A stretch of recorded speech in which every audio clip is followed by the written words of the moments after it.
गेल्या 13 वर्षापासून आपली सत्ता होती या ठिकाणी आणि नाना पटोले अवघ्या काही दिवसापूर्वीच बोलण्यात आले होते. त्यांनी म्हटलं की यांनी ही बँक पोखरून काढली आहे, शेतकऱ्यांना अक्षरशः लुटलाय असा आरोप केला त्यांनी. मी कोणालाही उत्तर देण्यासाठी इथे बसलेलो नाही. बँक कशी चालली आहे ते सगळ्यांना माहित आहे. जे लोक रिकामे झाले आहेत ना, एकदम रिकामे लोक आमच्याकडे नेतृत्व करतायत, ते कधी राज्याच्या करायच्या निघाले होते, कधी विदर्भाच्या करायला निघाले होते, आता जिल्ह्याचे नेते राहिले नाही, असे चिल्लर लोक आज राजकारण करतात आणि असे विधान करतात. मीडियाला माझी विनंती आहे की अशा चिल्लर लोकांना जास्त महत्व देऊ नका. प्रफुल्ल पटेल या जिल्ह्यात आले, त्यांनी अनेक ठिकाणी सभा घेतल्या. मीडियाला पण त्यांनी सांगितलं की आम्ही चिल्लर लोकांच्या बद्दल बोलत नाही, आम्ही त्यांच्या प्रश्नाचं उत्तर देणार नाही. या जिल्ह्यात शेतकरी हा जो वर्ग आहे, मी स्वतः शेतकरी आहे, शेतकरी हा चिल्लर असेल तर मग शेतकऱ्यांना मत मागायचा अधिकार यांना काय? शेतकरी हा इमानदार आहे.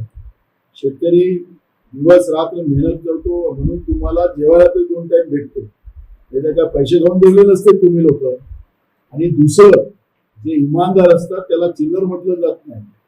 आज जे काही विमान घोटाळा जो झाला आणि 2011 आणि 12 मध्ये जो एजीचा ऑडिट करा आला, त्याच्यामध्ये या घोटाळ्यामध्ये कोण सामील आहे हे त्याच्यात स्पष्ट झालेलं आहे. आणि अहमदाबाद मध्ये परवा विमान जे क्रॅश झालं, हे कोणाच्या काळात विमान घेतलं गेलं होतं त्याची माहिती त्यांनी द्यावी ना. आणि टाटाचा सीओ फक्त 3 मिनिटं त्या झालेल्या दुर्घटनेबद्दल बोलत होता. पण हे जे ज्यांना काही तज्ञ नाहीत, त्याचे ज्यांना माहिती नाही, हे पण त्यावेळेस त्यांनी विमान घेतलं आणि या विमानाचं पाप आपल्या अंगावर येऊ नये म्हणून हे 30-30 मिनिटं प्रत्येक मीडियाच्या समोर बोलत होते. काय गरज होती? म्हणून तुमच्यामध्ये दम असेल, तुम्ही बेईमानी केली नसेल तर तुम्ही तो एजीचा ऑडिट करा 11-12चा, तो जनतेच्या समोर दाखवावा. आणि हे सगळं वाचवण्यासाठी ज्या काँग्रेसने यांना मोठं केलं, त्या काँग्रेसला सोडून भाजपमध्ये गेले, भाजपसोबत त्यांनी साठगाठ केली आणि स्वतःला वाचवण्याचा प्रयत्न करताय. ज्या लोकांमध्ये इमानदारी नाही तो माणूस चिल्लर असतो आमच्यासाठी, हे आमचं त्यांच्यासाठी उत्तर आहे. आणि म्हणून आम्ही त्यांचा सन्मान करतो, एक मोठा भाऊ म्हणून सन्मान करतो. पण त्यांनी आमच्याशी सन्मानानं राहिलं नाही तर आम्हालाही कोणाचे कपडे कसे उतरवायचे असतात ते आम्हाला जास्त माहिती आहे. आम्ही पण संजय राऊताचा व्हिडिओ दाखवू शकतो, त्या पातळीवर आम्हाला जायचं नाही. पण ज्या पद्धतीनं ते वक्तव्य आमच्या विरोधात करतात त्यांनी त्याला सांभाळलं पाहिजे. नाही तर संजय राऊतापेक्षा जास्त मला बोलता येते, एवढं त्यांनी लक्षात घेतलं पाहिजे.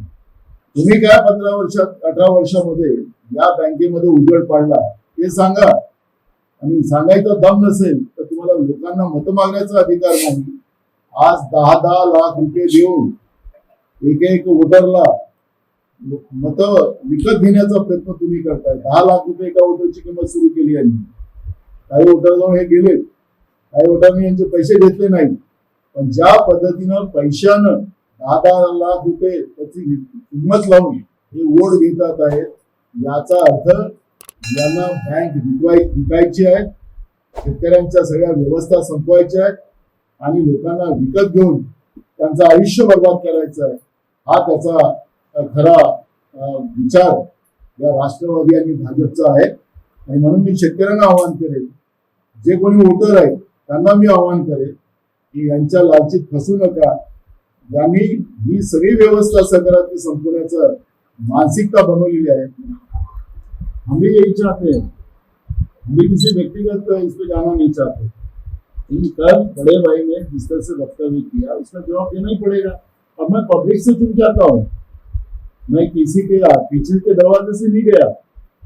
जो पीछे के दरवाजे से जाते हैं वो इंडिया की पार्सल, एक वहाँ के नागपुर की पार्सल, और ये तो पीछे के दरवाजे के लोग हैं. और इनने अभी मेरे विधानसभा के चुनाव में खुद चुनाव लड़े जैसे वहां पर प्रचार किया, हर गली गली में घूमे. मैं तो था ही नहीं वहां, मैं तो महाराष्ट्र में प्रचार कर रहा था. मैं महाराष्ट्र में प्रचार कर रहा था, तुम भी मेरे को नहीं हरा सके. ठीक है, लीड कम कर लिया. लेकिन मेरा सवाल ऐसा है कि मैंने शुरुआत करा, मैं मेरे बोलते समय ये कहा कि मैं उनका रिस्पेक्ट रखता हूँ, लेकिन वो अगर किसी को गलत बोलेंगे मुझे बोलेंगे, मेरे को चिल्लर बोलेंगे, तो मैं चिल्लर नहीं हूँ, मैं डोग हूँ। मैं किसी के जैसे पीछे के दरवाजे से चुन के नहीं जाता हूँ। तो उनमें अगर वो संभाल के बात करेंगे मैं करूंगा। तो मैं संजय राउत का भी वीडियो दिखा के उससे भी ज्यादा जा सकता हूँ, मेरे पास ज्यादा मालूमात है, संजय राउत के पास कम है।